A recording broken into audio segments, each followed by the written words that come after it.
Համակարգային խնդիրներ ունենք, լրջագույն խորը խնդիրներ, ունեմ փոխըմբռնում մյուս գործընկերների շրջանում, որ ֆուտբոլի ֆեդերացիան չպիտի կառավարի ակադեմիան։ Շատ հայտնի իր ակադեմիայով մի ակումբի ամբողջական ակադեմիայի ծրագիր կներդրվի, վերցնելով այդ ենթակառուցվածքը։ Կանտը ասում ենք ունենք 12, 13, 14 տարեկան մի շարք տաղանդներ, բայց ինչ որ տարիքից հետո, այդ անցումային շրջանից հետո 15-16-ից հետո նրանք կորում են։ Բարձրորակ որակյալ կրթողների բաց ունենք, տարբեր ակումբներից լինում են, որ օրինակ չգիտեմ, դուք տանում եք մեր լավագույն ֆուտբոլիստների։ Ընդհանրապես մի ակումբ կա, որ ճիշտ է։ Կան արտասահմանցի ֆուտբոլիստներ, որոնք անիմաստ ֆուտբոլիստներ են ու ստանում են խաղաժանակ։ Ես շատ կզարմանամ, եթե այս տարի օրինակ վերջին տեղը զբաղեցրած թիմի համար գտնվի այնպիսի լուծում, որ մնա։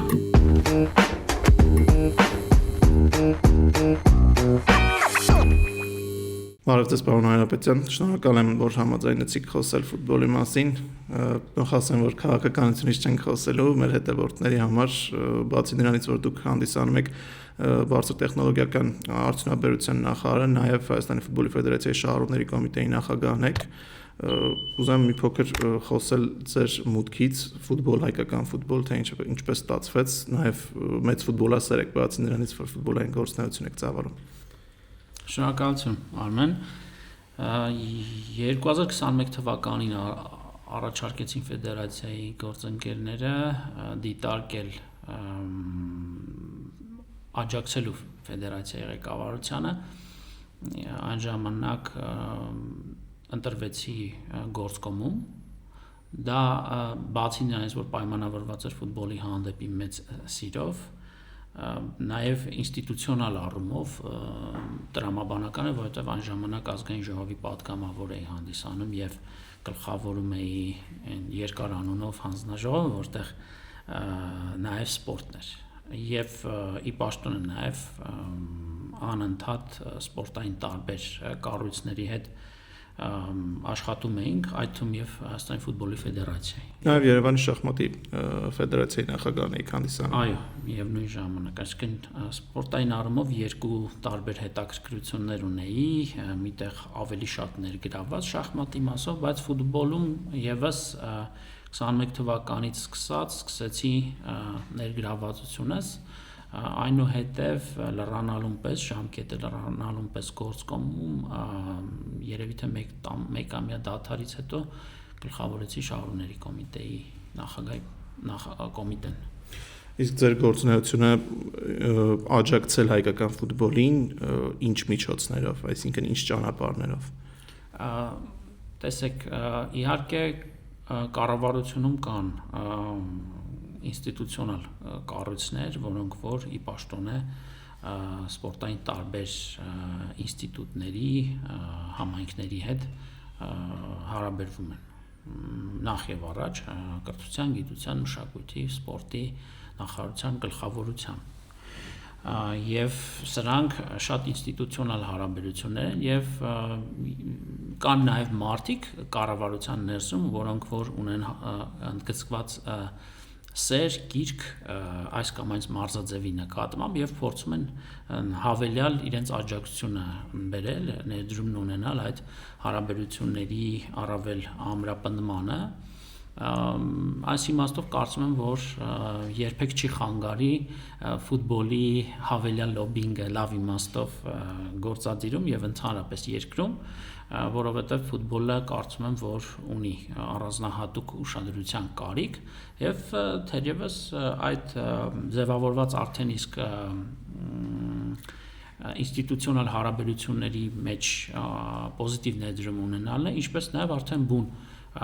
ֆուտբոլային համայնքի հետ, աշխարհի հետ հարաբերությունները ֆեդերացիայի մասով երբեմն ստացվում է օգնել, օգտակար լինել, երբեմն ոչ այնքան, սրանով է հիմնականում պայմանավորված, բայց արմատը հիմքում իհարկե ֆուտբոլի նկատմամբ առանձնահատուկ իմ տածած ջերմությունն է։ Դե ես կառավարության տարբեր նիստերի ժամանակ նկատել եմ, որ դուք հարցեր եք բարձրացնում, օրինակ Կապանի մարզադաշտի հարցն էր, որ բարձրացրիք 29 թվականի աշխարհի առողջության հետ կապված նաև այնտեղ հարցադրումներ կային, որ պետություն, ՀՖՖ եւ ակումբներ պետք է միասին գործեն, որպեսզի արդյունք լինի։ Ուզում եմ Հայաստանի հավաքականին գալ մի փոքր, դուք որպես երկրպագու եւ որպես մարդ, ով գործունեություն է ծավալում ֆուտբոլում, հայկական, տեսնում եք խնդիրը համակարգային է, թե ուղղակի սերունդ չկա։ Դե սերունդ չկան եւս տեղավորվում է իմ կարծիքով համակարգային խնդիրների մեջ։ Այո, դրսի սերունդ կարելի ասել, որովհետեւ նախկինում մենք դրսից էլ ունենք լավ ֆուտբոլիստներ, ոչ նատուրալիզացված խաղացողների մասն է խոսքը։ Դե բնականաբար մանկապատանեկան ֆուտբոլը համակարգայինի մեջ մտնում է երկուսը միասին, այսինքն դա է խնդիրը, որ այս պահին մենք չենք կարողանում արդյունք ցույց տալ։ Ես կասեմ համակարգային խնդիրներ ունենք, լրջագույն խորը խնդիրներ, որոնց մեջ այո նաև այն մեծ անդունդը որ կա ֆուտբոլիստների, բայց նաև ես առաջարկում եմ փորձենք միասին հասկանալ դրանց պատճառները,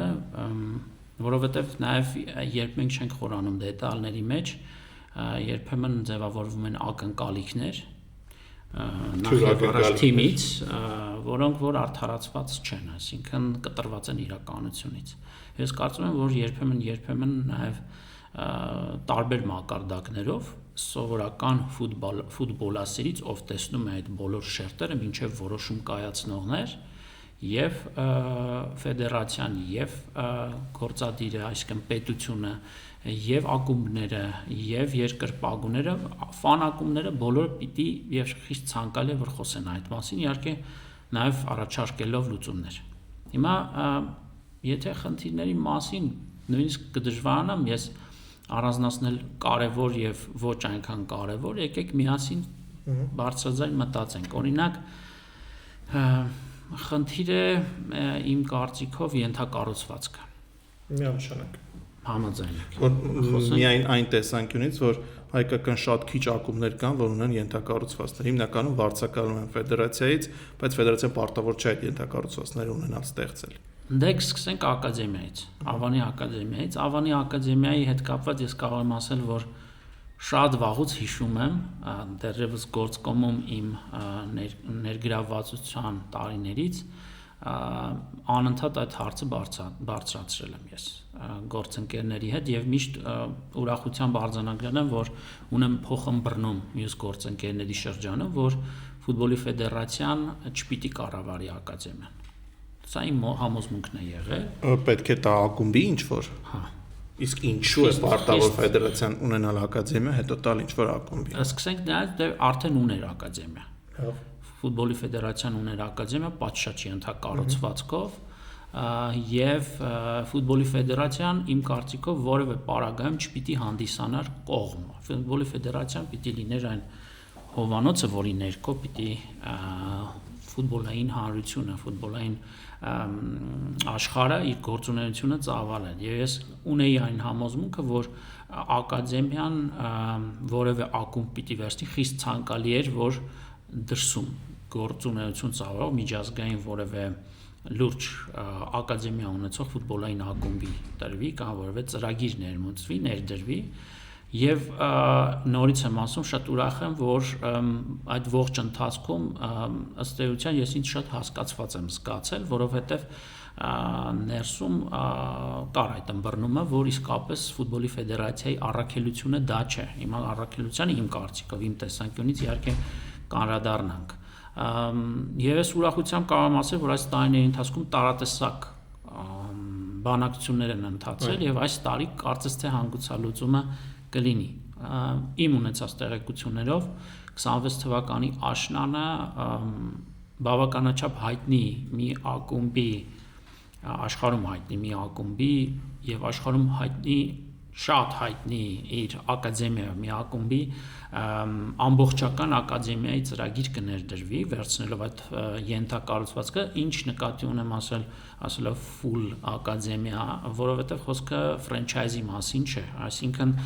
մարզական սպորտային մասը ամբողջությամբ պիտի կառավարվի դրսից։ Սա եւ ծրագրի բովանդակության ներդրումը լինելու եւ կառավարման մասն է խոսքը մարզական մասի ամբողջական կառավարումը այո համենայն դեպս բանակցությունների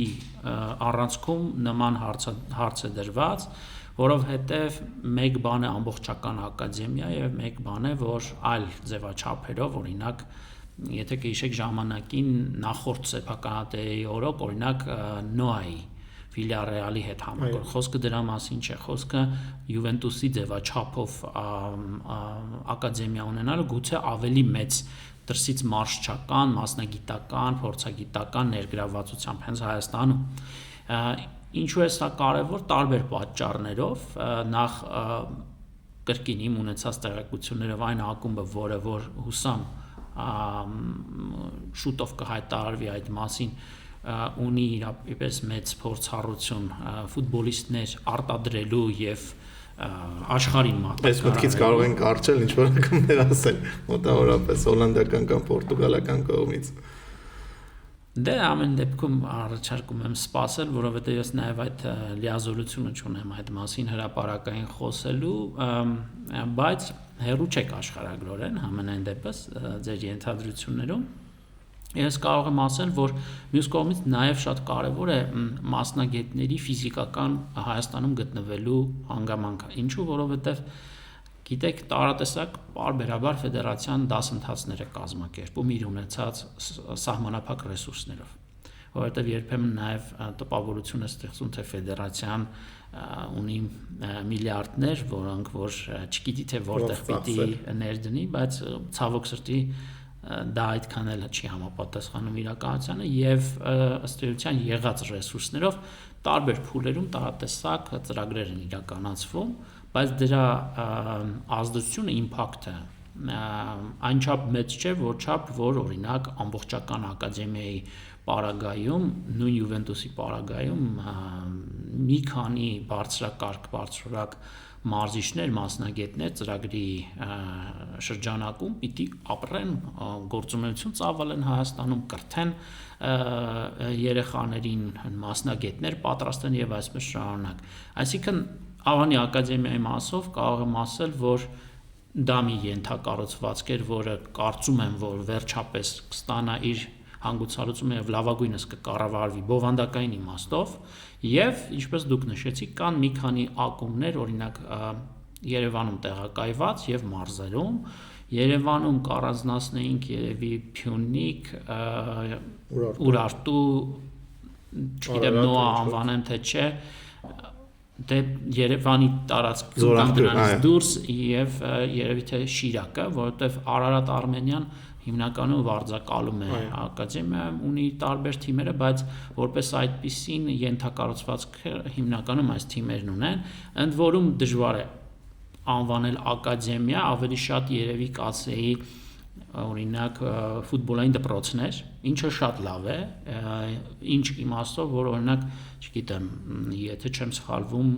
սաների համար օրինակ կացարանային ամեն դեպքում ենթակառուցվածքներ ամենտեղ չէ որ կա եւ այսպես շարունակ, բայց կարծում եմ որ ակումբները նաեւ հետագայում դրան եւս կգնան, մարզերում ունենք որոշակի այսպես լուսավոր կետեր, հատկապես առաջին խմբում հանդես եկող դե Սարդարապատ Մայքն է փորձում ակտիվանալ Անդրանիկ, այո, հա, այսինքն ենթակառուցվածքների իմաստով ակումբները ինչ որ որոշակի կարողություններ ունեն, ինչը շատ լավ է, ես ուզում եմ օգտվելով առիթից անպայման իմ երախտիկի խոսքը ասել բոլոր այն գործընկերներին, որոնք ֆուտբոլում ներդրում են կատարել եւ նամանավանդ ենթակառուցվածքների մեջ, որովհետեւ դա երկարաժամկետ ներդրում է ֆուտբոլի մեջ, սրանից զատ էլի ենթակառուցվածքների մասով շատ եմ կարևորում եւ Հայաստանի ֆուտբոլի ֆեդերացիայի եւ Հայաստանի Հանրապետության կառավարության ներդրումները, եթե չեմ սխալվում, եթե թվերը ճիշտ եմ մտաբերում 20 թվականից ծպահս շուրջ 8.9 միլիարդ դրամի ենթակառուցվածքների մեջ ներդրում է կատարել ֆուտբոլի ֆեդերացիան եւ արդեն իսկ հատկացվել են միջոցներ շուրջ 5 միլիարդի կառավարության կողմից 4 ֆուտբոլային դպրոցներ, որոնք որտեղ չեն կարողանում օգտագործել։ Կարծես թե նախագծերն արդեն իսկ արվել են, արդեն մտնում են շինարարության փուլ, ինչը լավ լուր է, ինչ գուցե տեմպերի հետ կապված կարելի է ափսոսանք որոշակի հայտնել, բայց ունենք այն ինչ ունենք, ամենայն դեպս որոշումները կայացված են, նախագծերը, մրցույթները հայտարարված են, նախագծերը արդեն իսկ պատրաստ են, մնում է արդեն վերջին փուլին անցնել, Արտաշատ, Իջևան, Երևանում Դավթաշեն եւ վերջինը չեմ մտաբերում եւ ֆեդերացիայի ներդրումները, որովհետեւ գիտեք, թե մարզադաշտերի կառուցման մասով, օրինակ Վանաձորում, Աբովյանում եւ այլ քաղաքներում, թե մարզադաշտերի լուսավորություն, ինչպես նաեւ արհեստական դպրոցներին կից հիմա վերջին կտորը նաեւ դրան կանրադառնանք, դա եւս շատ կարեւոր է եւ իհարկե արհեստական մարզադաշտերի մասով, որտեղ եւս ահագին ահռելի գումարներ ներդրել է ֆեդերացիան տարբեր բնակավայրերում, ինչպես նաև համայնքները եւս համայնքների մասնակցությունը այստեղ եւս կարևոր է եւ վերջապես արդեն դպրոցաշինության շրջանակում գիտեք սահմանված ստանդարտների համաձայն եւս դպրոցներին կից մարզադաշտային ենթակառուցվածքներ կառուցում են, ինչը ֆուտբոլի մասսայականացման, ֆուտբոլի խրախուսման, ֆուտբոլի նկատմամբ կիրք առաջացնելու տեսանկյունից եւս կարճ ասած ֆուտբոլային կրթության տեսանկյունից եւս շատ կարեւոր է։ Այսինքն աշխատանքներ կան, բայց եթե մենք խոսում ենք, որ ունենք հաջողություններ, բայց եթե խոսում ենք, որ ինչպիսին է մրցակցության մեջ Հայաստանը աշխարհի տարբեր ֆուտբոլային երկրների, նույնիսկ հենց տարածաշրջանային երկրների հետ, ես կարծում եմ ակնհայտ է, որ մենք զիջում ենք եւ այն գումարները, որոնք համընդհանուր ջանքերով մասնավոր ֆուտբոլային ակումբները, ֆեդերացիան եւ կառավարությունը ներդնում են, բավարար չէ իմ կարծիքով մեծ հավակնություններ, ամբիցիաներ ունենալու այն իմաստով, որ Հայաստանը ունենա իր յուրահատուկ տեղը ֆուտբոլային քարտեզի վրա։ Եվ այս իմաստով ես կարծում եմ, որ նաև մեծ խթան կլինի, եթե Հայաստանը ստանա հնարավորություն 29 թվականի աշխարհի երիտասարդական առաջնությունը կազմակերպելու, սա նաև կմղի եւ կհարկադրի բոլորիս նոր ներդրումներ կատարելու, արդեն ավելի մեծ ենթակառուցվածքներ ունենալու, մասնավորապես գիտեք, որ Վանաձորում հավելյալ տրիբունաներ են կառուցվելու, արդեն իսկ նախատեսված է եւ Իջևանում վստահաբար կունենանք նոր մարզադաշտ 10-12 հազար հանդիսատեսի համար նախատեսված, բայց կրկին ես կարծում եմ այս փուլում մեր տնային աշխատանքը կատարելուց հետո պիտի խոսենք ավելի մեծ ներդրումների մասին, եթե իսկապես մտածում ենք, որ մենք պիտի նոր խնդիրներ դնենք ֆուտբոլային հանրության առաջ։ Սա ենթակառուցվածքների մասով։ Եթե այս մասով հարցում եք, նախ ուզում եմ հասկանալ, եթե Ավանի ակադեմիան ինչ-որ ակումբ վերցնում է, այդ դեպքում Հայաստանի հավաքականը ազգային եւ մյուս բոլոր հավաքականները, թե տղամարդկանց եւ թե կանանց հավաքները որտեղ է անցկացնելու։ Ես հիմա կդժվարանամ մանրամասները ասել։ Իսկ ակադեմիան ավելի շատ հենց կոնկրետ մեր իրականությունում այդ նպատակն ունի, ճիշտ է, այնտեղ վարձակալությամբ կման է խաղում, չգիտեմ, Արարատ Արմենիան է խաղում, բայց այն կառուցվածքը, ենթակառուցվածքները, որ ունի ակադեմիան, շատ հարմար է հավաքականների համար, որովհետև ամեն ամիս տարբեր տարիքային հավաքներ են անցկացնում։ Չեմ բացառում, որ ես բոլոր մանրամասներին բանակցությունների, որովհետև ես դրանցում ներգրավված չեմ տիրապետում, բայց առավել կամ վստահ եմ, որ այդ օրինակ հարցերը հասցեագրված, այսինքն որոշակի այնպիսի նախնական լուծումներ ունեն, որոշակի լուծումներ, որովհետև իսկապես չունենք այնպիսի այլ ենթակառուցվածքներ, որոնք կարող են այլընտրանքային լինել եւ չեմ բացառում, որ որոշակի հատվածը կարող է շարունակել մնալ հավաքականների համար, ծառայել հավաքականների, այդ մասով շատ դետալներին դեռևս չեմ տիրապետում։ Եվ ենթակառուցվածքների մասով շատ ճիշտ եք ասում, որ մենք նաեւ տարածաշրջանի այլ երկրների զիջում ենք, բայց մեր երկիրը նախ շատ փոքր է, եթե համատում ենք այլ զարգացած ֆուտբոլային երկրների հետ եւ ենթակառուցվածքները անդադ ավելացնենք, բայց պետք է ներդրողներ լինեն, օրինակ Իջևանում եթե մենք 10-12 հազարանոց ստադիոն ենք ունենում, լավ անցկացրինք 29 թվականի աշխարհի առաջնությունը, հետո որ սեփականատիրոջը կարող ես համոզել, որ ինքը վերցնի այդ ակումբը, որովհետեւ այդ ստադիոնը պահելը շատ մեծ ծախսերի հետ է կապված արդեն։ Շատ քիչ մարդիկ կլինեն, որ մարզերում մասնավորապես կցանկանան գումարներ դնել, որովհետև Հայաստանում կարծում եմ համակարծիք եք, որ 70-80% սեփականատերերը որպես բիզնես են դիտարկում։ Դա նորմալ է իրականում, բայց բիզնես կարճաժամկետ խաղալ, մտնել երրյակ կամ գավաթ նվաճել, խաղալ եվրագավաթներ, մի փոքր գումար հետ բերել, մի փոքր աշխատել եւ հնարավոր է մի 2 տարի հետո սունկ ակումբները ոնց անենք որ չլինեն։ Լավ հարց է իրականում։ Դեռ մի կողմ դնենք կոնկրետ Իջևանի օրինակը, օրինակ Իջևանը թիմ ունի, բայց խաղում է Վանաձորում, Բենտոնիտը, պայմանական վերցնենք այնպիսի մի բնակավայր, որտեղ ենթակառուցվածք է կառուցում, դեռ թիմ չկա կամ այսպես ներդրումները շատ սահմանափակ են։ Ես կարծում եմ, որ այստեղ օրինակ լավ օրինակ է Վրաստանը։ Հեռու չեմ ուզում գնալ։ Ես կարծում եմ, որ միայն ենթակառուցվածք կառուցելը, ապահովելը եւ շարունակական որևէ այլ քայլեր չձեռնարկելը հակառակը կվնասի, որովհետեւ իսկապես այդ ենթակառուցվածքը պետք է լցվի բովանդակությամբ եւ ավելի լավ է միլիարդավոր դրամների ներդրումը չանել, ուղղել այլ կարիքների, քան անել եւ հետո այդտեղ մեծ բարձրությամբ խոտաճի եւ հիմնականում այսպես անասնապահական նպատակներով այն օգտագործվի։ Բնականաբար այստեղ ինչու եմ օրինակ Վրաստանի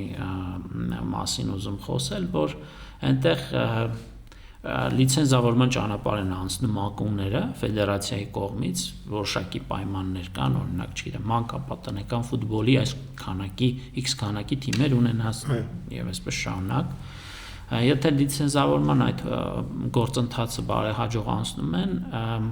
մոտավորապես գուցե թվերում սխալվում, բայց եթե դրամով ասենք, մինչև 100 միլիոն դրամի գումար է տալիս պետությունը ակումբին։ Սրանից զատ մանկապատանեկան ֆուտբոլի զարգացման մասով եւս գրեթե նույն չափ, ուրեմն եթե ակումբը ներդրում է կատարել, կրկնապատկում է պետությունը։ Օրինակ 200 միլիոն դրամը հիմա այսպես շատ օրինակներով խոսենք, շատ այսպես կոնկրետ թվեր չասենք, կարող է Հայաստանում ավելի ցածր լինել, բայց այս պահի դրությամբ համենայն դեպս որևէ, այսպես ասած, պետական աջակցության կամ սուբսիդիայի ծրագիր չի գործում։ Եթե պետական քաղաքականության համար կարևոր է, որ իսկ ես համարում եմ, որ արդեն նման ազդակներ կառավարությունը տալիս է եւ ֆուտբոլի ֆեդերացիան եւ ֆուտբոլային հանրությանը, որ իր համար ֆուտբոլի զարգացումը երկրում կարևոր է, հակառակ դեպքում նաեւ որևէ պարագայում մենք չենք ունենա այնպիսի ամբիցիաներ, ինչպիսին աշխարհի երիտասարդական առաջնությունը Հայաստան բերել, որովհետեւ կրկնում եմ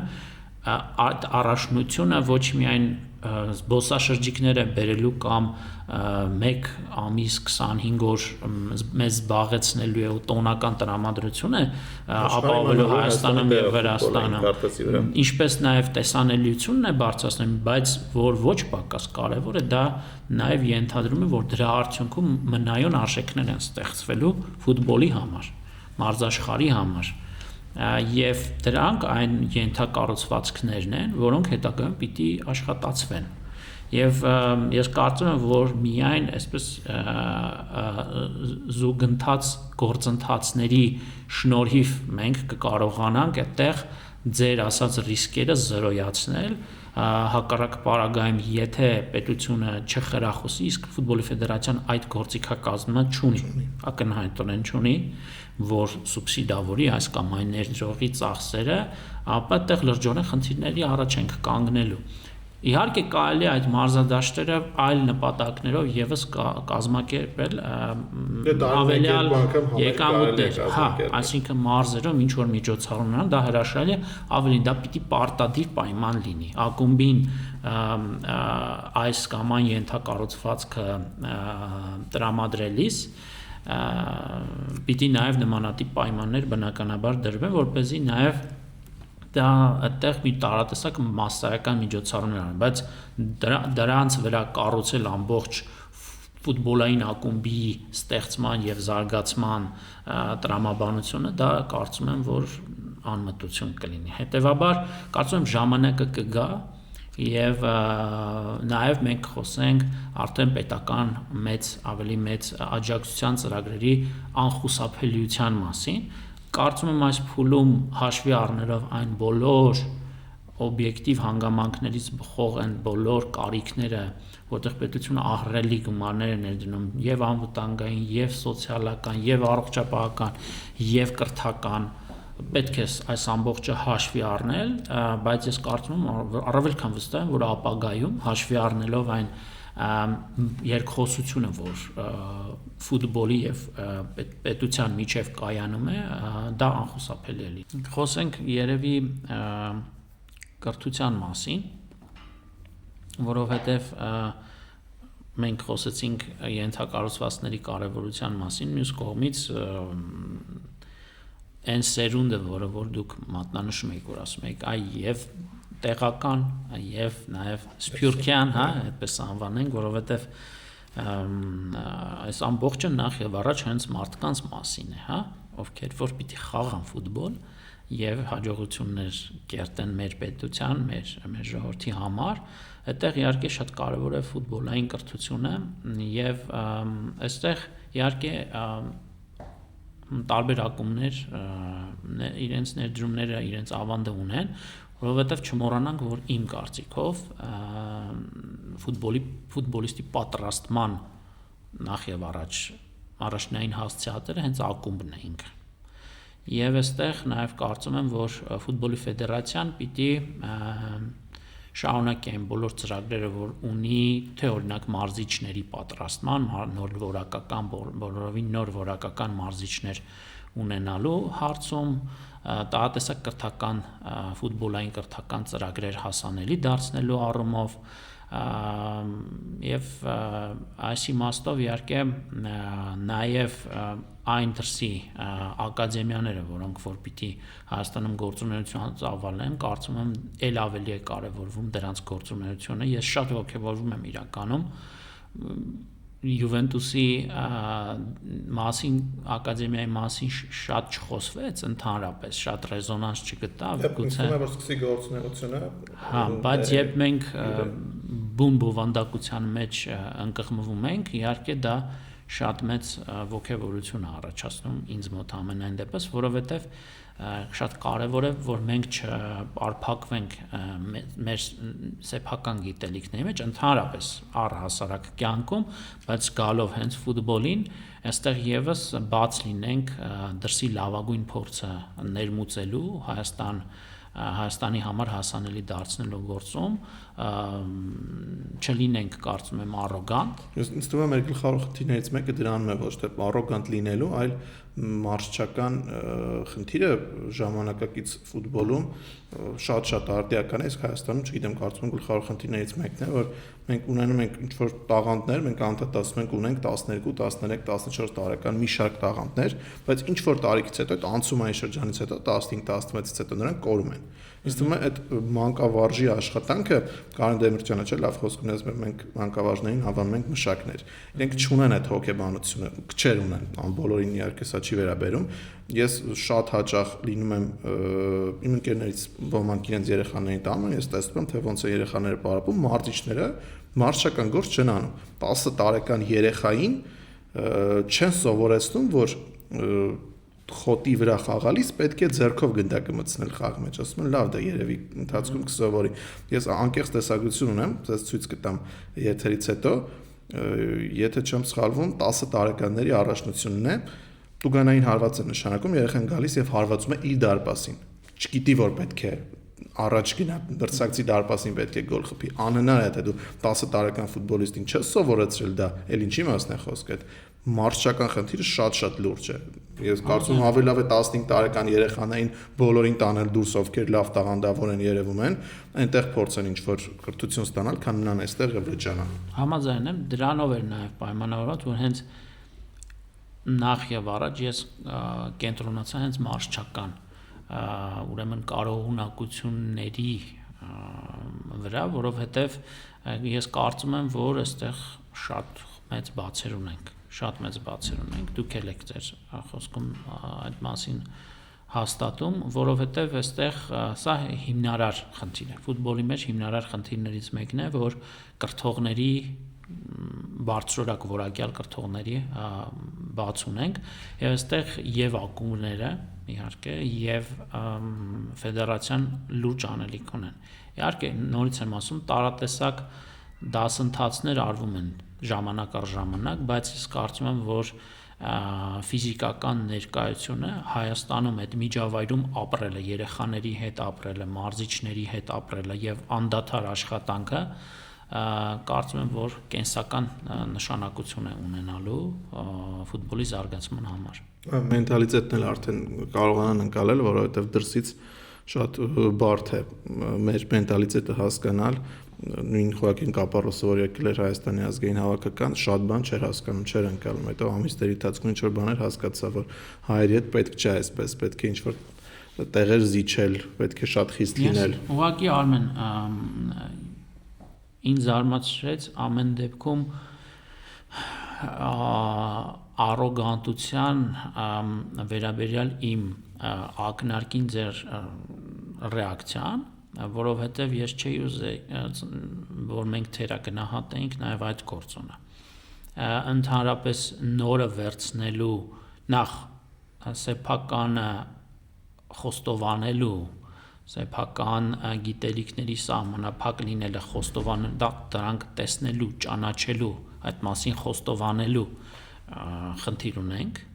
ընդհանրապես համընդհանուր խնդիր ունենք ինչպես նաև ունենք նաև նորի նկատմամբ վախեր եւ այս իմաստով ես այս հանգամանքը չէի թերագնահատի որովհետեւ զարգացման տեսանկյունից գրեթե չասենք բոլոր ոլորտներում սա արգելակող ուրեմն հանգամանք է հենց սա է հայ մենտալիտետը որ մենք մտածում ենք որ մեզ չեն կարող դրսից սովորեցնել մենք տեսնում ենք հասկանում ենք մինչև կրթություն գիտությունից մինչև անվտանգություն այսինքն այս խնդիրը կա օբյեկտիվ եւ սուբյեկտիվ պատճառներով տարատեսակ տարբեր դարաշրջաններում դարաշրջաններից մեր եկած տրավմաներով եւ այդպես շարունակ, բայց դա իրողություն է, որի հետ պիտի մենք առերեսվենք։ Այսինքն այս իմաստով նաև մեր քաղաքականությունները պիտի գան եւ խրախուսեն վերցնելու այդ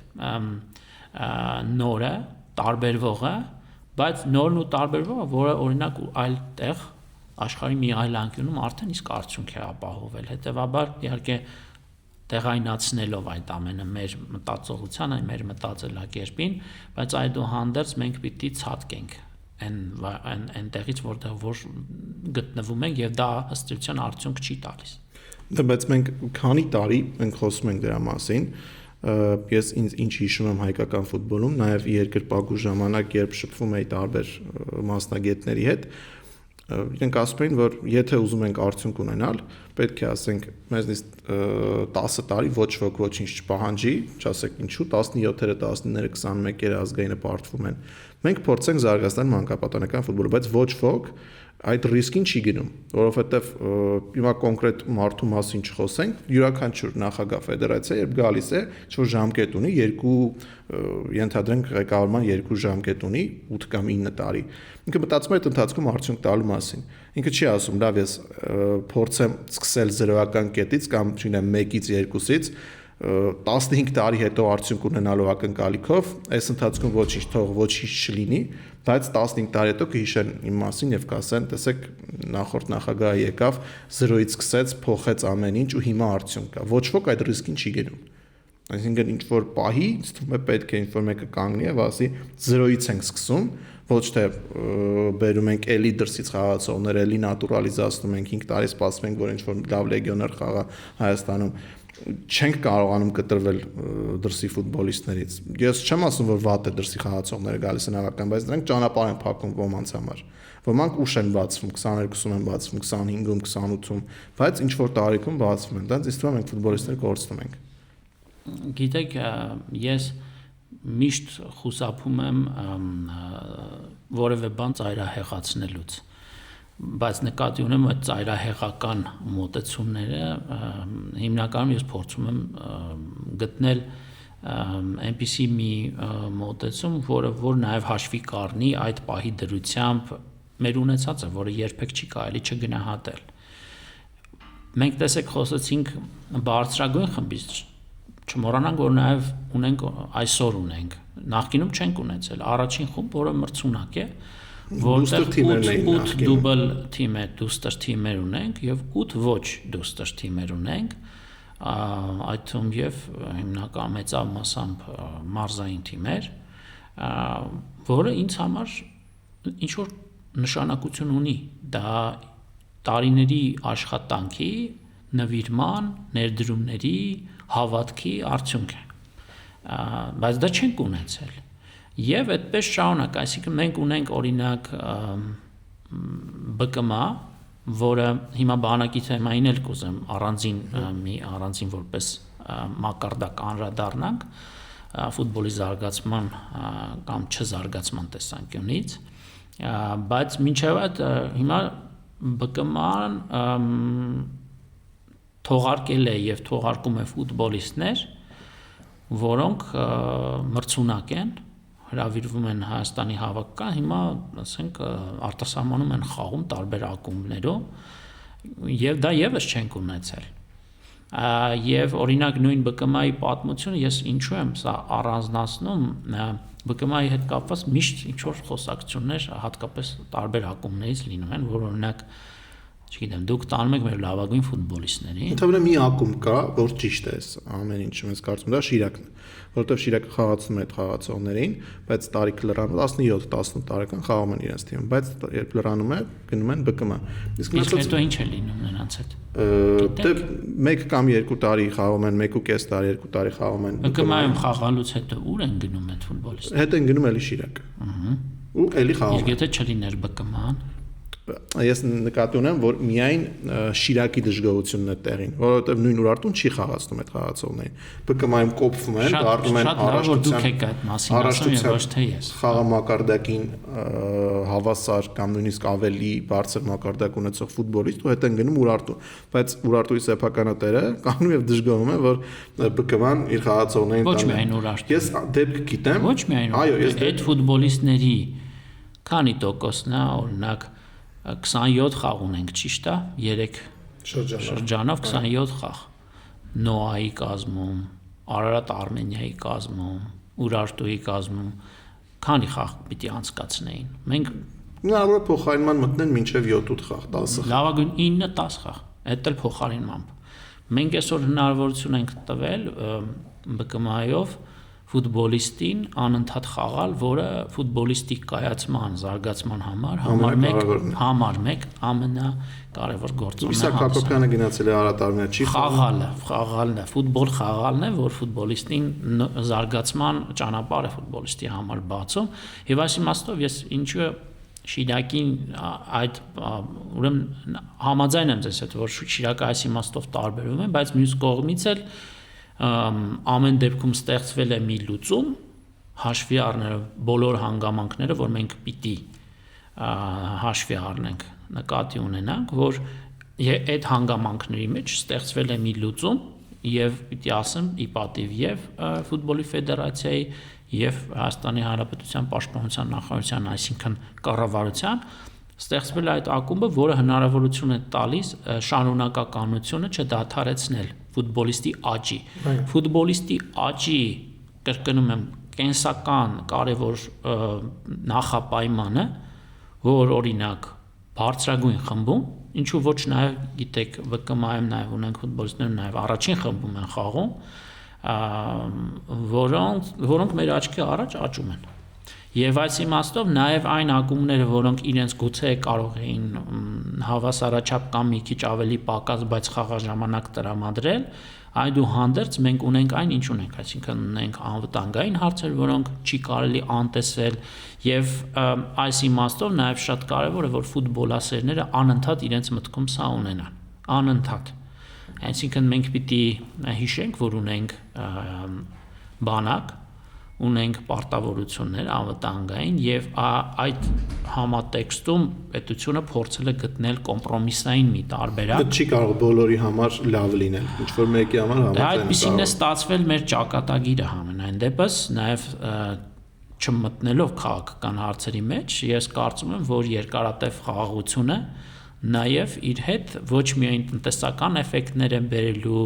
այլ մի շարք պոզիտիվ հետևանքներ է ունենալու այդ թվում եւ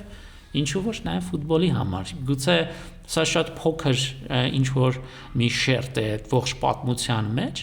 բայց ես չէի ցանկանա, որ մենք սա թերագնահատենք, որովհետեւ սա նաև մանկապատանեկան տարիքից մտածողության ու որոշումների կայացման վրա է ազդեցություն ունենում, որովհետև տեսեք 2 տարվա դադարը օրինակ կարող էր Հայաստան, եթե օրինակ Ջեյմի Վարդին, Յան Ռայթը, Միրոսլավ Կլոզեն, ում ունենք ֆուտբոլիստներ, որոնք որ օրինակ երիտասարդական հավաքականներ, Արտակ Գրիգորյանը բանակից հետո երկու բան ասեմ հետեւյալ նախ Արտակ Գրիգորյանը իմ կարծիքով այս համատեքստում բացառություն է, որովհետև 4 այլ անուն դուք չեք կարող տալ, որովհետև 23 թվականին տարեկանում Արտակ Գրիգորյանը առաջին անգամ հրավիրվել է հավաքական 2010 թվականին խաղացել է 1 խաղ, չեմ հիշում, գուցե Ղազախստանի հետ, չգիտեմ։ Եվ դրանից հետո Եվ 6 տարի հավաքական չի հրավիրվել, 16 թվականին 29 տարեկանում հրավիրվել եւ զարմացրել է շատերին եւ այսպես ինչ որ իմաստով նվեր է եղել մեզ համար, մեր հավաքականի համար, որովհետեւ մենք իմացել ենք, որ ունենք Արտակ Գրիգորյան, բայց որը ունի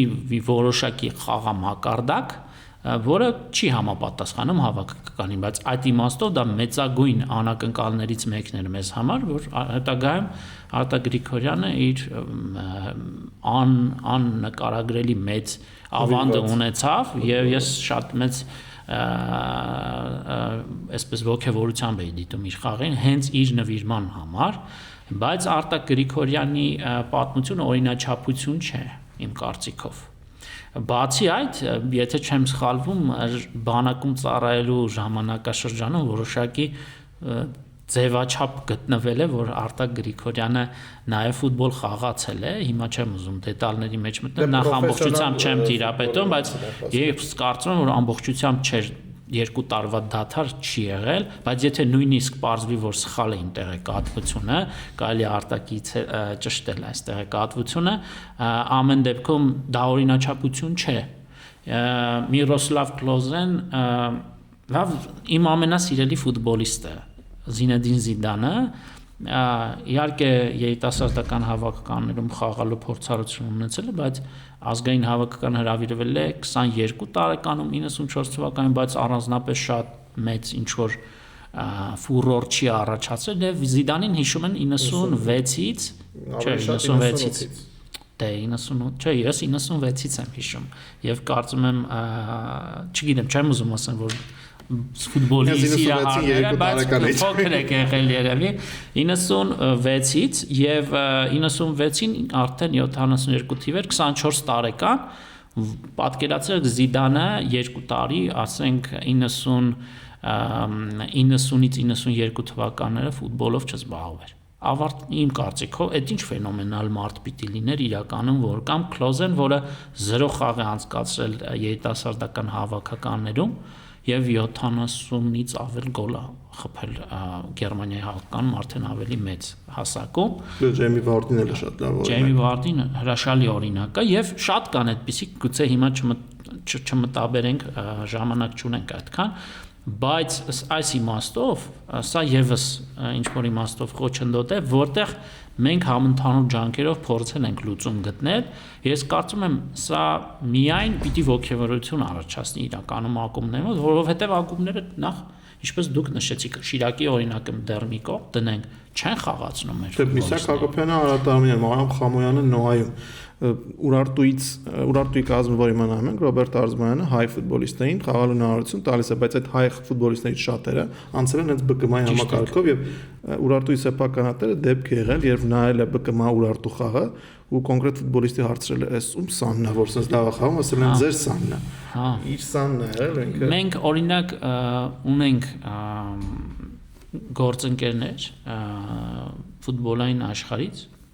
ակումբների սեփականատեր, որոնք ունեն հետևյալ մտածողությունը, որ մենք արտասահմանցի ֆուտբոլիստներով կստանանք տեսանելիություն, կունենանք հավելյալ ֆինանսավորման գիծ, աղբյուր, եւ այդ աղբյուրով եկած եկամուտը, ասենք, կախված նրանից կոնֆերենցիաների լիգայի եթե որակավորման փուլ, հետո խմբային փուլ, հա, լիգան անցար, play-off, դե կարող է հասնել մինչև 8 միլիոն դիցուկ եվրոյի,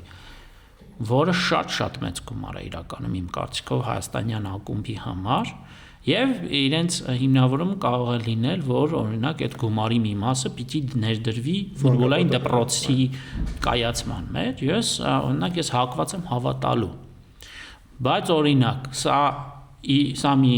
իրողություն է, բայց այս իրողություն կողքը կա այլ իրողություն, որ անկեղծ, սա իմ կարծիքն եմ էլի ասում, ես հույս ունեմ, որ կհամաձայնեք ինձ հետ, կան արտասահմանցի ֆուտբոլիստներ, որոնք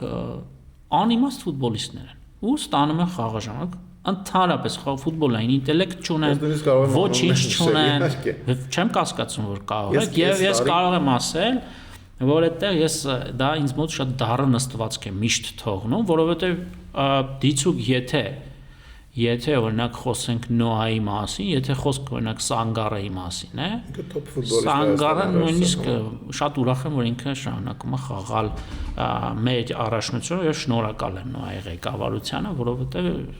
կարող էր նաեւ այլ առաջնություններում եւս մրցունակ ֆուտբոլ խաղ ցուցադրել, բայց կարելի է գտնել այլ ֆուտբոլիստներ, որոնք օրինակ նույն դիրքում պոտենցիալ խաղացող հայաստանցի ֆուտբոլիստից, որը կարող էր լինել հավաքականի տեխնացու, որովհետև հավաքականի Եղիշե Մելիքյանի գործը շատ դժվար է։ Հիմա շատ դժվար է եւ մենք պիտի նաեւ անընդհատ մեր մտքում սա ունենանք, երբ որ նաեւ հավաքականի մարզչից ինչ որ ակնկալիքներ ենք ունենում։ Ես մեր մարզչի հետ տարբեր առիթներով զրույցներում ես միշտ խոստովանում ասում եմ, որ ես չեմ պատկերացնում ոնց ես դու կարողանում հավաքել այդ կազմը, որովհետև մենք ունենք ֆուտբոլիստներ, որոնք եղել են մեր հավաքականում դերակատարներ, տարբեր ակումբներով, հիմա չեմ ուզում որևէ կոնկրետ ակումբի վրա կենտրոնանալ, դուրս են մղվել, լուսանցքում են եւ եթե Եղիշե Մելիքյանը նրանց չհրավիրի, իմ կարծիքով որևէ մեկը չի կարող որևէ մեղադրանք ներկայացնել, պրետենզիա ներկայացնել, որովհետև աշխարհում top ֆուտբոլիստները, որոնք չեն ստանում խաղաժամանակ, տվյալ փուլի համար ուղղակի հարցականի տակ է դրվում նրանց հրավերը հավաքական, եթե նույնիսկ հավաքականի ավակներ են լինում, առաջատարներ են լինում, որովհետև մարզիչը պարտավոր է լինել պրագմատիկ եւ առաջնորդվել ռացիոնալ գործոններով, հանգամանքներով եւ ոչ թե էմոցիոնալ։ Եվ այս իմաստով ես կարծում եմ, որ շատ բարդ է մեր գլխավոր մարզչի համար եւ նաեւ շատ կարեւոր է այս իմաստով բոլորիս անմնացորդ աջակցություն, որովհետեւ առաջիկայում նաեւ շատ կարեւոր փուլ է մեր հավաքականի համար, բայց նաեւ այսպես հոգուս խորքում հույս ունենալով, որ ակումբներն իրենց քաղաքականությունը, նաև հենց այն քաղաքականությունը, որ իրենք նշում են, որ կներեք հիմա մենք չենք կենտրոնանում ավելի շատ հայաստանցի ֆուտբոլիստներին խաղաժամանակ տրամադրելու, գնում ենք միջազգային ասպարեզներում ավելի բարձր մրցունակություն, որը չէ, լրիվ ես անձնապես ամբողջությամբ տեղավորվում եմ այս տրամաբանության մեջ, որովհետև սա Սա ռազմավարություն է, ինձ համար շատ հասկանալի, սա պահանջում է մեզնից համբերատարություն, որովհետև գիտես, որ այդ ռազմավարության արդյունքում եթե այն կանխավարկածից են գալու, որը պլանը հենց այդպես էլ աշխատելու է ապագայում, որ ներդրումներ են արվելու մանկապատենականով եւ արդյունքում արտադրվելու են նոր հայ ֆուտբոլիստներ, որոնք արդեն մրցունակ են լինելու միջազգային ասպարեզներում, սա ամբողջությամբ ըմբռնելի է, բայց միևնույն ժամանակ ընդգծելով, որ ես ինքս անընդհատ հույսեր եմ փայփայում, որ այդ ողջ process-ի մեջ ամեն դեպքում այդ մրցունակությունը հստակ կձևակերպվի այդ կրիտերիաները եւ հայաստանցի ֆուտբոլիստները քիչ խաղաժամանակ կստանան բացառապես այն պատճառով, որ զիջում են իրենց խաղամակարդակով, մրցունակությամբ եւ դեռևս ճանապարհ ունենք անցնելու այդ իմաստով։ Սա, բայց գիտեք ոնց սա կարող է լինել միայն իմ ցանկությունը, այսինքն յուրաքանչյուր բիզնեսմեն ինքն է իր որոշումները կայացնում, իր ներդրումները կատարում, իր ռիսկերով, եւ այստեղ առավելագույնը, որ ես կարող եմ ասել, որ կրկին մեր հարևանների օրինակով, որ օրինակ կարելի է խրախուսել ակումբներին հայաստանցի ֆուտբոլիստների խաղաժամանակին համարժեք հավելյալ աջակցության գործիքակազմով, այսինքն եթե 15+ հայաստական կլինի։ Որոշ ակումբներ ուղղակի կօգտվեն այդ հնարավորությունից, նրանք ովքեր բոլոր այն ակումբները, որոնք կօգտվեն այդ հնարավորությունից, դա մի բան կնշանակի, օգտվելու համար կնշանակի, որ 11 ֆուտբոլիստից 8-ը կլինեն հայաստանցիներ։ 11-ից 8-ի 20%-ն էլ եթե համապատասխանի միջազգային այդ ստանդարտներին, որ ակումբների սեփականատերերը դրան ձգտում են, դրանք նաև ֆանտաստիկ դարբնոց կլինեն մեր գլխավոր մարզչի համար ընտրություն կատարելու առումով։ Ես սա մի բան է, որ այս պահին ուղղակի մտքից եկա։ Թղթի վրա սևով սպիտակ լավ լուծում չի, ուրիշ բան կարող ենք մտածել, այսինքն նկատի ունեմ, եթե խնդիրը կայանում է նրանում, որ մենք մեր արժև որպես թիրախ ընտրում ենք գերազանցությունը, այսինքն ունենալ գերազանցություն, որը մեզ կապահովի արդեն ամեն տարի կայուն մասնակցություն Եվրագավաթներին, սա ֆանտաստիկ ամբիցիա է, ես կարծում եմ բոլորս պիտի սրա շուրջ համախմբվենք, միևնույն ժամանակ ակնկալելով, որ այդ process-ի մեջ կպահպանենք գերազանցության այդ նշած զողը, որը նաև հասկանալի կլինի հայաստանցի ֆուտբոլիստների համար եւ արդարության որևէ հարցադրումներ հավելյալ չի առաջացնի։ Եվ կա մյուս մոտեցումը, այսինքն ամբողջությամբ կենտրոնանալ ներքին ֆուտբոլիստների վրա, որը շատ դժվար է, որովհետև ոչ ոք կարծում եմ նման ռիսկի չի գնա։ Մենք խոսեցինք, որ իրականում գրեթե ֆուտբոլային ենթակառուցվածքների եւ միջավայրի առումով մենք շատ բան դեռ նոր ենք սկսում։ Մոտ ենք զրոյականից, նոր թափ ենք հավաքում եւ այս իմաստով սա շատ մարտահրավերային է, հետեւաբար պետք է հասկանալ բոլոր նրանց, ովքեր որ առաջին ճանապարհով են ընթանում։ Սա էլ ակումբների մասով։ Մի նկատառում, եթե կարելի է, առաջին խմբի մասով, երբ դուք ասում եք լավ է, որ հիմա ունենք թիմեր, որոնք առաջին խմբում են հանդես գալիս, նրանք ճանապարհ են անցել, նրանք նպատակներ ունեն, բայց մենք Սյունիքի օրինակ ունենք, որը նախորդ տարի հնարավորություն ուներ արտոնագիր ստանալու եւ Պրեմիեր լիգային մասնակցելու, բայց նա չօգտվեց այդ հնարավորությունից, տարբեր պատճառներով։ Ու փաստ չէ, որ շատ այլ թիմեր եւս երբ ունենան այդ հնարավորությունը, վերջին անգամ ես հիմա չեմ հիշում, թե երբ այդ փոփոխությունը եղել Պրեմիեր լիգայից առաջին խումբ Գանձասարի փոփոխությունն է եղել ու բնական օրգանիկ չի եղել դա։ Այսինքն միշտ մի թիմ դուրս է եկել կամ միշտ մի թիմ։ Ես շատ կզարմանամ, եթե այս տարի օրինակ վերջին տեղը զբաղեցրած թիմի համար գտնվի այնպիսի լուծում, որ մնա։ Թե դեպքում պետք է դառնա 12 թիմ Հայաստան։ Իսկ 12 թիմի նորից եմ ասում, էլի մենք մեր հեռուստադիտողների համար եւս որ բարձ լինի։ ես բացառապես 80%, 90% խոսում եմ իմ անունից եւ իմ կարծիքն եմ ասում, սա չի ենթադրում պաշտոնական դիրքորոշում, նույնիսկ չեմ էլ բացառում, որ այնինչ մեր հաղորդման ընթացքում ասցինք, կարող են դրանց հետ մի շարք ձևակերպումների, սպնդումներից հետ կապված իմ ընկերների, գործընկերների շրջանում լինեն այլ կարծիքներ, հակառակ ուրախ կլինեմ։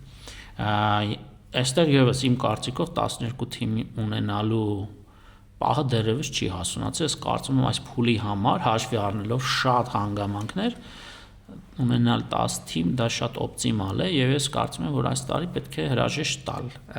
վերջին տեղը զբաղեցրած թիմին եւ առաջին խմբից ունենալ թիմ, բայց կրկնում եմ, սրանք իմ պատկերացումներն են, գուցե կան շերտեր, որոնք ինձ համար տեսանելի չեն, գուցե կա տեղեկատվություն,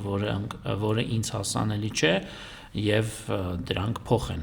իրողությունը, բայց ես շատ կցանկանամ, որ այս տարի որևէ բացառություն չունի։ Օրինակ, եթե դա լինի Արարատ Երևանը, լեգենդար Արարատ Երևանը, որը ինձ համար իմ կարծիքով, եթե դա տեղի ունենա, դա կլինի չասեմ ամոթալի, ասեմ ամոթալի, չեմ ուզում ոչ ոքի նեղացնել, դուք ասեք իրենք են նեղացնում, ինձ թվում է, թող որ ֆուտբոլը այնչափ զարգանա, որ բնական ձևով դա բերի մեզ նման որոշման, բայց ես չեմ կարծում, թե դա հասունացած որոշում է։ Շատ է վերջին տարիներին խոսում պրոֆեսիոնալ լիգա ունենալու մասին,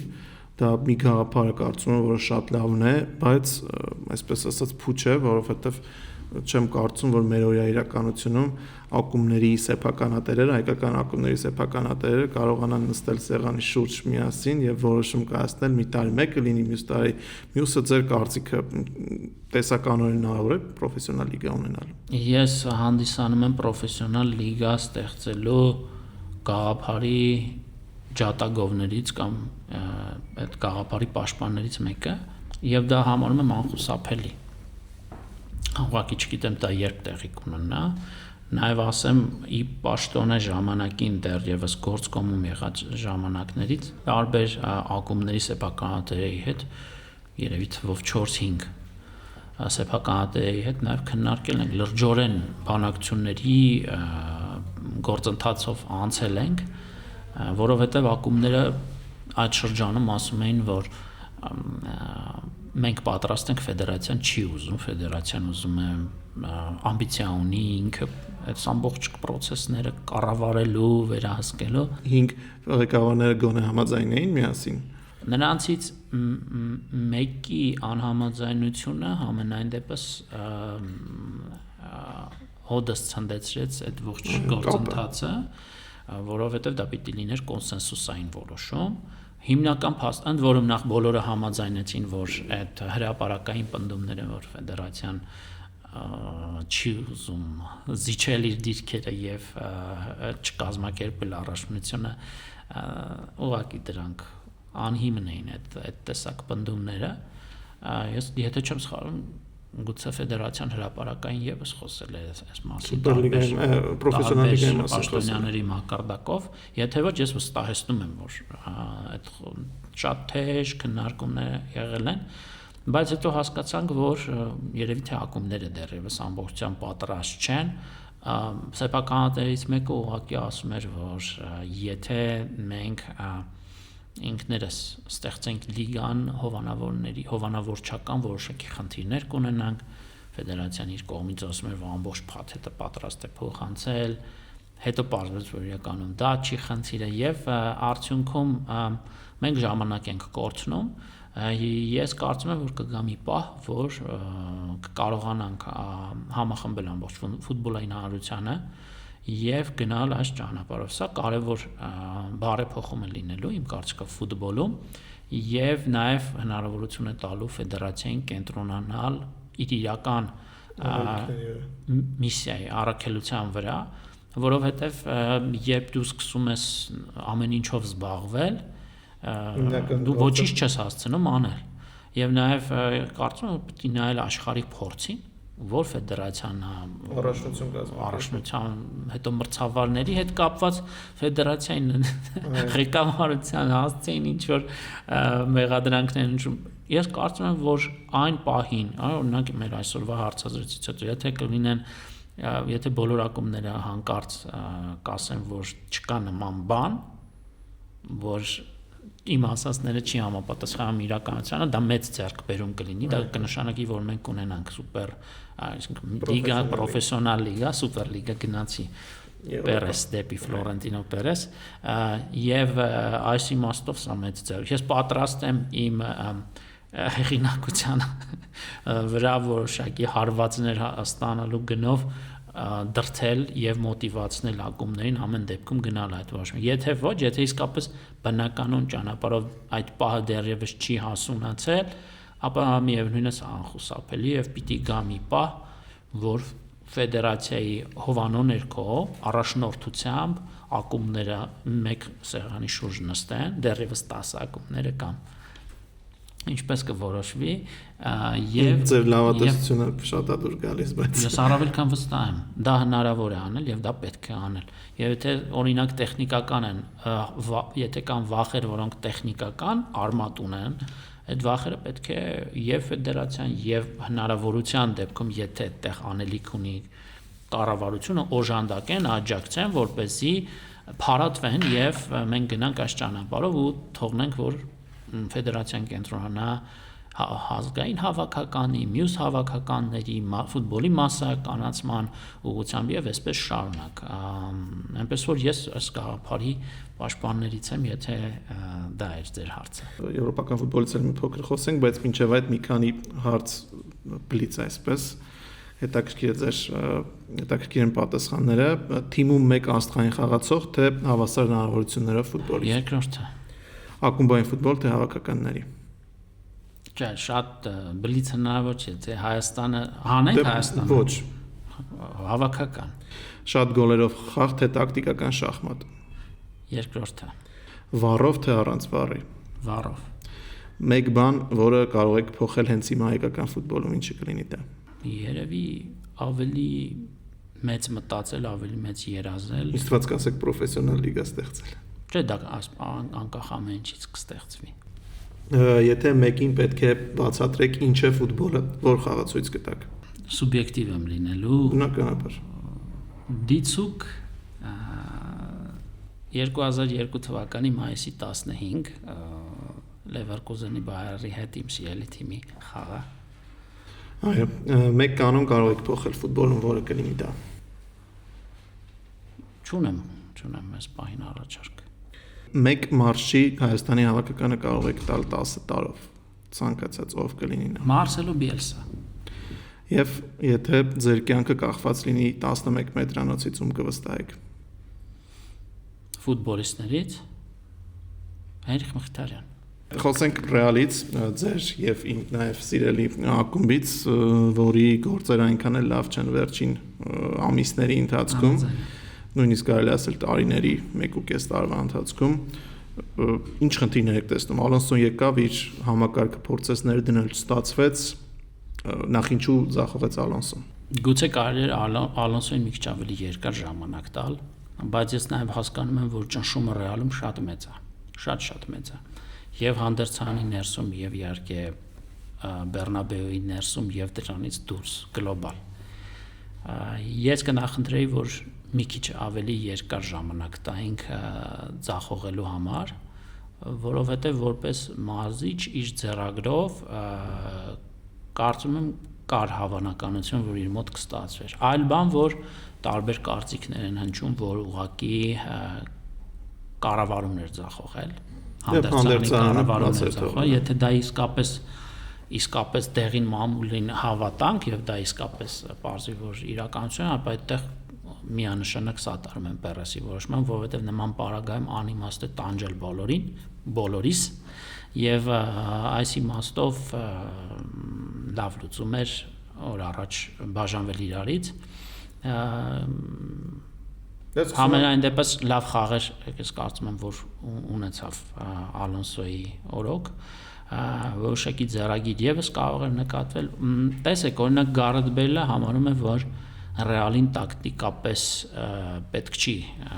ծանրաբեռնել, պետք է լինել մոտիվացնող։ Ինչպես Սրա լավակ դե ինչպես Զինեդին Զիդանը։ Ես չեմ կարծում, որ ես համաձայն չեմ օրինակ, որ Զիդանը մենակ մոտիվացնող է։ Հիմա նորից դուք ծայրահեղացնում եք։ Ես նորից առաջարկում եմ ոչինչ, ես չեմ ասում միայն, բայց ակնհայտ էր, որ Զիզուն փորձում էր այդ ամբողջը համադրել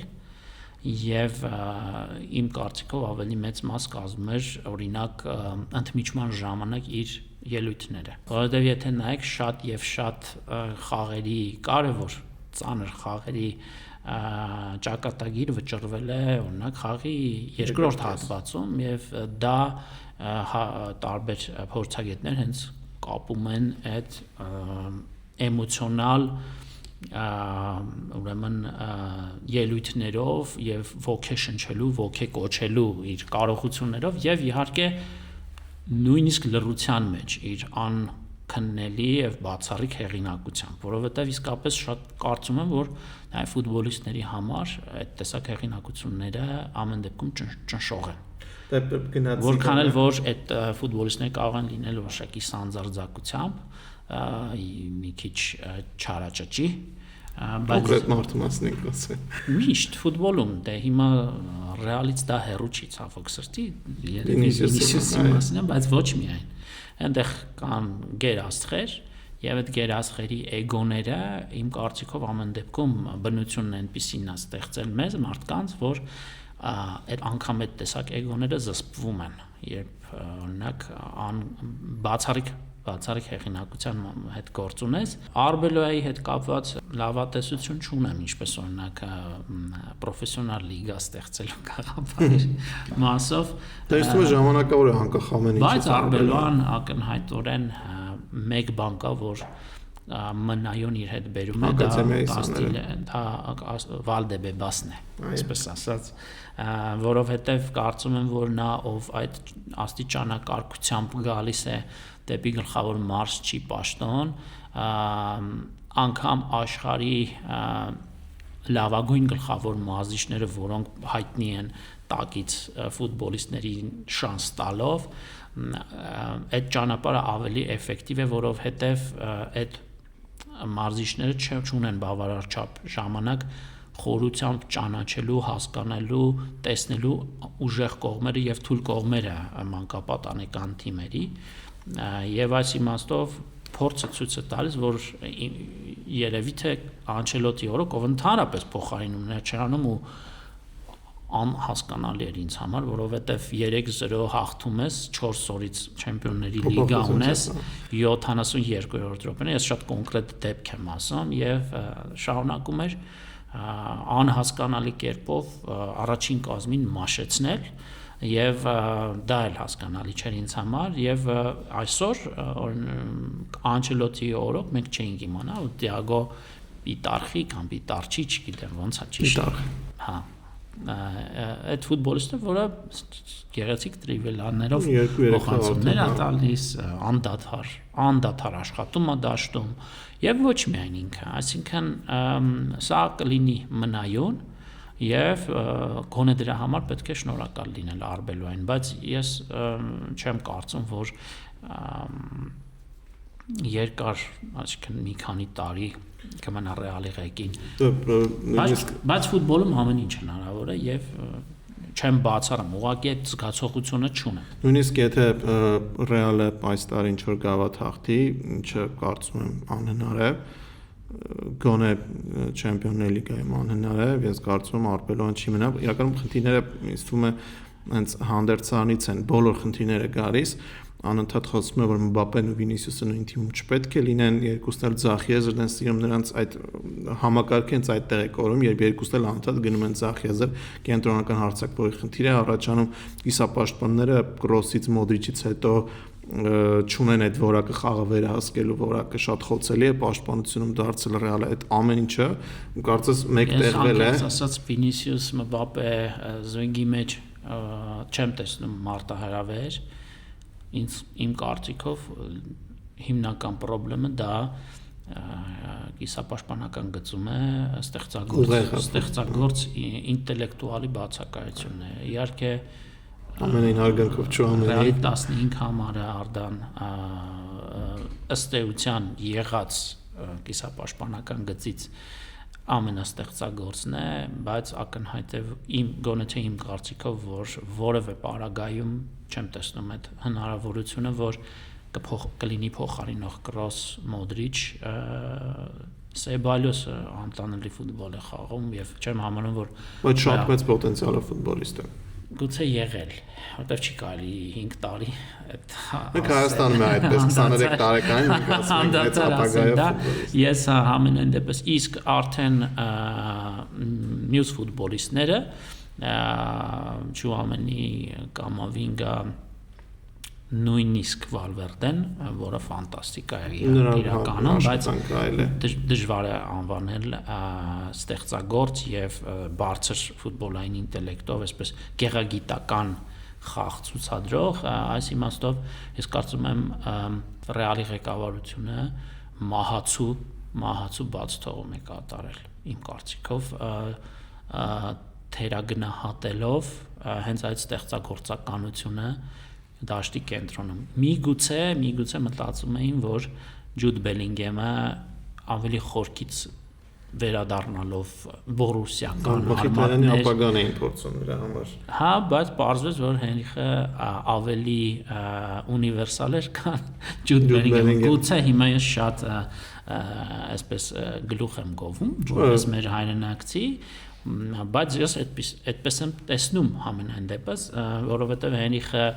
եթե կհիշեք, որ ինչպես սկսեց Փյունիկ Մետալուրգ, հետո ամբողջությամբ իր կյանքը փոխվեց Դոնեցկի շախտյորում, երբ Միրչա Լուչեսկուն ասաց, որ պիտի սկսես գնդակներ խլել։ Եվ Հենրիխի համար որովհետև այդ պարագայում եթե օրինակ Հենրիխը դա լավ չաներ, ես կարծում եմ որ այդտեղ կընդհատվեր իր ընթացքը, թռիչքը, որովհետև այդ պահին ամենայն դեպս Շախտյորի արչևի գծում Լուիս Ադրիանո, Դուգլաս Կոստա, Ուիլյան Ժադսոն, չէ, ճիշտ է։ Դա հետո Ուիլյանը, Դուգլաս Կոստան գնացին Եվրոպա, Լուիս Ադրիանոն Միլան, Հենն Դորտմունդ։ Ուժեղ ֆուտբոլիստներ եւ միայն ժամանակի մեջ Լուչեսկուն հասկացավ, որ չէ պիտի Հենրիխը դառնա Ուկրաինայի գլխավոր ռմբարկու կարծեմ չեմ հիշում եւ այս իմաստով Բելինգեմը չի կարողանում ուղղակի կորում առաջին մրցաշրջանը ռիվայլ էր որովհետեւ 10 համար էր նա խաղում 4-րդ հետևն է կեղծ 10 համար եւ Բելինգեմը առաջին մրցաշրջանում չէր ստացել խնդիր ամբողջ պաշտպանությունից խաղը արչեւի գից տեղափոխելն ու գոլահար էր box to box չստացվեց նույնիսկ շատ լավ ստացվեց եւ այդուհանդերձ Մբապեի գալով որոշում կայացած որ Բելինգեմը պիտի կատարի այն ֆունկցիան ինչը որ օրինակ Բորուսիայում համեմատաբար ավելի հետ էր քան Ռեալի առաջին մրցաշրջանում եւ չի ստացվում մի կողմ դնենք որ այսպես մարշչական այսպես ֆիզ պատրաստման թիմը տոտալ ձախողել է իմ կարծիքով դա այլ խնդիր է բայց բուն Բելինգեմի կարողությունները կարծես թե ճիշտ չեն վերլուծվել մարշչական թիմի կողմից եւ չգիտեմ ինչ է լինելու Ընդհանրապես Պերեսի խնդիրներից մեկն այն է, որ նա շատ հաճախ մեգա տրանսֆերների հետևից եւ ինքնասիրության հարց է դարձնում ինչ-որ ֆուտբոլիստին հրավիրելը, բայց թիմի կոմպլեկտավորման մասին չի մտածում, չի կարելի մի մրցաշրջան Կազեմիրո կորցնել, հետո Կրոս, հետո Մոդրիչ եւ նրանց փոխարինող չբերել։ Ճիշտ է, վերջին մրցաշրջանի համար չեմ կարող նմանատիպ քննադատություն հնչեցնել, վերջին մրցաշրջանում պրագմատիկ էին որոշումները, համենայն դեպս պաշտպանությունը ուժեղացնել Կարերաս։ Եվ Կարերաս, առաջին հայացքից լավ տրանսֆերներ էին դրանք, բայց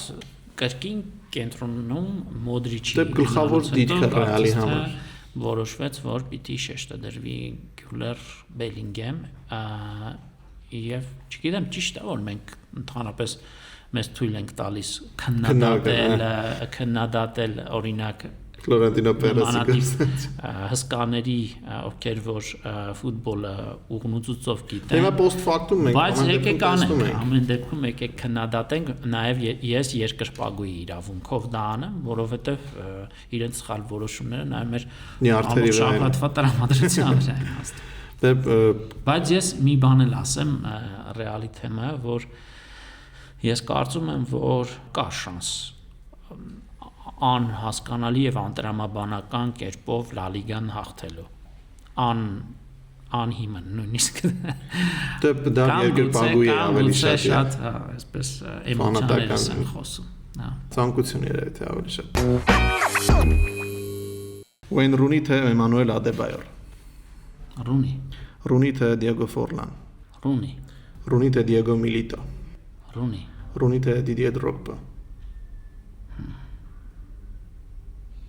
Rooney թե Fernando Torres Լավ հարց է Rooney թե Robin van Persie Rooney թե Samuel Eto'o Rooney թե Kun Agüero Rooney թե Mario Balotelli Rooney թե Andrei Shevchenko Andrei Shevchenko թե Luka Toni Andrei Shevchenko թե Karim Benzema Էլ սուբյեկտիվ Benzema Karim Benzema թե Robert Lewandowski Շարունակում մնալ սուբյեկտիվ Karim Benzema թե Cristiano Ronaldo Cristiano Ronaldo թե Leo Messi Շնորհակալություն պարոն Հայրապետյան ուսում ձեր դրական տրամադրվածությունը իրական ֆուտբոլային աշխարհում ի կատար կացվի եւ մենք ամեն դեպքում թե ենթակառուցվածքների տեսանկյունից եւ թե հետո կադրերի տեսանկյունից եւ թե արդյունքի տեսանկյունից դրական էմոցիաներ կապրենք Շնորհակալություն